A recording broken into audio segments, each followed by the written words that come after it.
ce sujet parce que, à un certain âge, hein, à partir de 30, 35, 40 ans, les genoux commencent à souffrir. C'est un passage obligé. Pourquoi les genoux souffrent?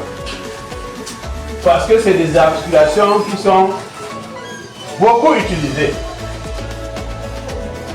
Est-ce qu'on peut faire 1-2 jours sans marcher, sans se déplacer? Et quand on se déplace, on mobilise les genoux. J'aimerais vous dire une chose, hein? Même le fer, quand on fabrique une voiture, c'est en fer, non? Pourtant, quand on roule avec, ça vieillit. Qu'est-ce qui vieillit? Les roues vieillissent, hein? Les amortisseurs s'abîment. Il y a les rotules qui s'abîment, hein? C'est la même chose que notre corps. Et ici, les genoux, au niveau des genoux, c'est des articulations. Et dans les articulations, il y a quoi? Il y a le cartilage. Or, le cartilage, c'est quelque chose qui recouvre la surface des os qui se rencontrent. Parce qu'il y a deux os. Quand on dit articulation, les deux os viennent se mettre ensemble comme ça pour permettre de bouger.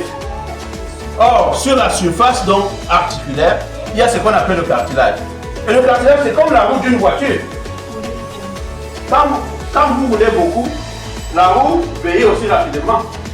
Quand nous utilisons beaucoup nos genoux, le cartilage, il s'use. Quand le cartilage s'use, qu'est-ce qui se passe? Les os commencent à se toucher. Ça commence à faire des bruits. Ça commence à faire mal. Il y a de l'eau qui se produit à l'intérieur. C'est ce qu'on appelle l'arthrose. C'est la première cause, hein, des douleurs des genoux. Et vous allez voir, c'est des gens d'un certain âge qui ont plus mal aux genoux. À partir de 40 ans, 45 ans, ainsi de suite. La première cause, je dis bien non, c'est l'arthrose, c'est le vieillissement normal. L'articulation. Nous tous, on l'aura. Voilà. La deuxième cause, ça peut être quoi? Ça peut être l'accident. Je suis sur la moto. Parce qu'il n'y a pas de taxi, non, je suis sur la moto. Le moto-taximan, c'est un jeune, hein? Il a peut-être pris un peu le tramway. Il roule n'importe comment. Il me jette au sol. Et quand il me jette, donc, je fais une réception sur les genoux. Le genou gonfle, hein? Il y a certains malades qui me disent même que mon genou était comme ça, on a ramené. Et quand on ramène, c'est fini. C'est une maladie qui s'installe. Parce qu'il y a la entorse, hein? Ça a gonflé et les genoux commencent donc à se détruire tout doucement. Là, c'est la deuxième cause. La troisième cause, ça peut être ce qu'on appelle le rhumatisme même. Parmi les rhumatismes, il y a plusieurs types de rhumatisme. On peut avoir la goutte. Pour des gens qui ont déjà entendu parler, la goutte, c'est une maladie rhumatique. Dû à ce qu'on appelle un excès d'acide urique. L'acide urique se produit en grande quantité dans le sang de la personne qui a la goutte.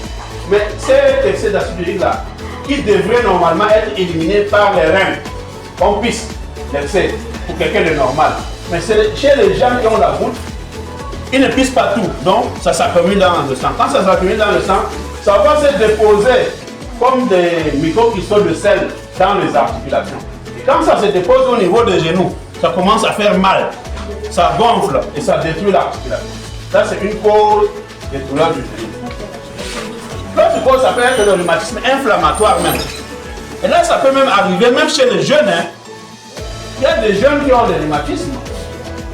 Il y a des enfants même de 5 ans, 6 ans, 4 ans qui peuvent avoir des rhumatismes. Ici, chez nous, il n'y en a pas beaucoup. Mais il y en a un peu partout. Moi, j'ai fait mes études au Maroc, je vous assure, donc il y a beaucoup d'enfants qui ont le rhumatisme.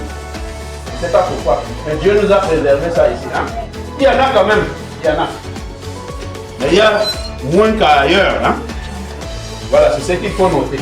Vous voyez qu'il y a plusieurs causes qui peuvent entraîner la maladie des genoux. C'est pour ça que quand on a mal aux genoux, faisons très attention. Hein. Il vaut mieux venir tôt à l'hôpital pour éviter des complications. Et parmi les complications, c'est quoi? J'ai par exemple l'arthrose. Au lieu de gérer cette arthrose très tôt, je laisse traîner. À un certain moment, donc, ça va me bloquer à la maison. Parce que quand ça fait mal, je ne peux plus me déplacer. Et quand je ne peux pas me déplacer, qu'est-ce qui se passe? Je reste là sur place et je commence à prendre du poids. Et quand je prends du poids, c'est un cercle vicieux, donc ça veut dire que je ne peux plus marcher.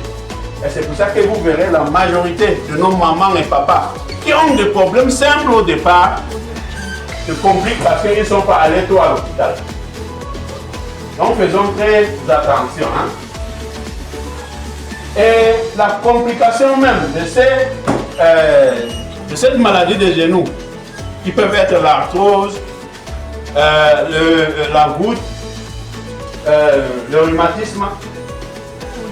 La complication c'est quoi? À un certain moment, quand le genou est bloqué, on sera obligé, si ça ne va pas, on prend même des anti-inflammatoires, ça ne se calme pas. On prend même des médicaments tous les jours, ça ne se calme pas. Mais si vous ne venez pas à l'hôpital, il y aura un moment où on ne pourra plus guérir le genou. Il faut faire ce qu'on appelle la prothèse totale du genou. La prothèse totale du genou, c'est quoi? On remplace vos genoux par le fer. Et là, ça coûte excessivement cher, hein? Mais ça marche aussi. Mais ce n'est pas à la portée de nous. Camerounais, hein? Parce que même en Europe, c'est l'assurance qui le fait. Hein? Parce que ça coûte un peu cher. Vous imaginez un genou seulement, quand on veut mettre le fer là-bas, c'est 4 millions. Ici au Cameroun actuellement. 4 millions, c'est le prix d'un terrain. Ça va, papa? 4 millions, c'est le prix d'un terrain. Donc, n'hésitez pas, quand il y a des douleurs qui ne cèdent pas, cherchez à rencontrer votre rhumatologue. Bon, à la question de savoir qu'est-ce qui peut favoriser ces douleurs-là. Est-ce qu'on peut les éviter? Voilà. Ça, c'est une question normalement qu'on doit se poser. Bon, parmi les facteurs qui favorisent la maladie des genoux, comme je disais tantôt, il y a les accidents. De deux, il y a le poids, le surpoids, l'obésité. Quand vous êtes trop obèse, ça peut entraîner la maladie des genoux parce que le genou il souffre à tout moment. Vous voyez un peu. Être obèse n'est pas bien. Hein? Voilà. Et la surutilisation c'est quoi? Moi j'ai reçu un malade, je crois dans la semaine, cette semaine, j'ai reçu une maman. Moi c'était même hier, je l'ai reçu hier, la maman. Et elle avait mal au genou. Mais quand je lui pose la question, qu'est-ce qui s'est passé? La maman elle allait dire, mais comme on lui a dit de faire le sport, elle est allée voir un coach qui lui a dit de sauter comme ça. Elle saute comme ça, elle revient, donc elle saute comme ça, elle revient. Mais après, donc, dès qu'elle a fait à la fin de la journée, le lendemain, les genoux ont commencé à faire mal. Hein? Ça veut dire qu'elle a mal utilisé le genou. Et ça lui fait très mal. Donc, faisons très attention. Hein? Tout le monde doit faire le sport, mais il faut adapter le sport à votre corps. On est d'accord? Si je fais, par exemple, 6 mois sans faire le sport, je suis obèse, est-ce que je vais aller sauter? Si je saute, ça va me déclencher les douleurs au niveau du genou. Faisons très attention. Soit à la corde, soit tout ça là. Pour des gens qui sont obèses, ce n'est pas conseillé pour les genoux.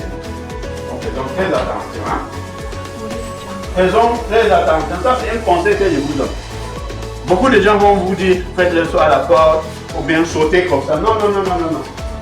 Vous dites que mon docteur a dit que non, je suis obèse, je dois d'abord perdre le poids, faire des renforcements des muscles avant de sauter. On est d'accord?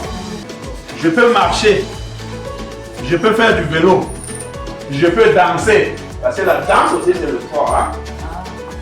Je peux danser, je peux faire le yoga, mais je ne vais pas sauter quand je suis obèse, parce que je vais déclencher la douleur des genoux. On est d'accord? Donc faisons très attention. Ce que je fais, que je mange, ça peut entraîner les douleurs de genoux. Je sais que vous allez me poser la question, les malades me posent souvent. Le but de cette question c'est quoi? L'objectif c'est quoi? C'est de savoir si j'ai les douleurs de genoux, ça a été déclenché par quelque chose que j'ai mangé. Par conséquent, donc il faut éviter de manger la chose.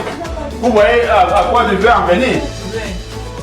Est-ce qu'il y a une nourriture ou bien quelque chose quand je mange, ça me donne la douleur des genoux? À la question là, je vais dire en réalité, donc je vais nuancer un peu. Ça dépend de ce que vous êtes. J'imagine un peu quelqu'un qui a la goutte, comme je disais tantôt. Si moi j'ai la goutte, voilà ce qui va se passer. Si je mange beaucoup la viande, ça va me réveiller la crise de la goutte. On est d'accord, j'aurai la crise. Par conséquent, j'aurai mal au genou. Mais si je n'ai pas la goutte, je peux manger la viande, je n'aurai pas de problème. Vous voyez un peu ce que je dis. J'ai, par exemple, ou bien je mange trop de sucre, je mange trop la graisse, les huiles, je préfère donc faire les frites de plantain, les frites de pommes, je fais frire vous appelez la peau, les poissons, et je prends du poids. Tout ça, ça me fait prendre du poids. Je consomme beaucoup les jus, les boissons sucrées. Je les consomme beaucoup. À la fin, donc, je deviens obèse. Mais ça va entraîner des douleurs au niveau du genou. Vous voyez, ce n'est pas une cause directe, mais c'est une cause indirecte. Hein? Mais si je n'ai pas la goutte, je peux tout manger, donc ça ne va pas me faire mal au niveau du genou. Mais à force de trop manger aussi, je peux prendre du poids et secondairement, donc j'aurai des problèmes de genou. Vous voyez? Donc c'est ça la réponse. Donc on ne peut pas dire on peut pas répondre par oui ou non. Mais ça dépend de chaque personne, de chaque malade. Hein? Vous voyez, vous comprenez ce que je veux dire?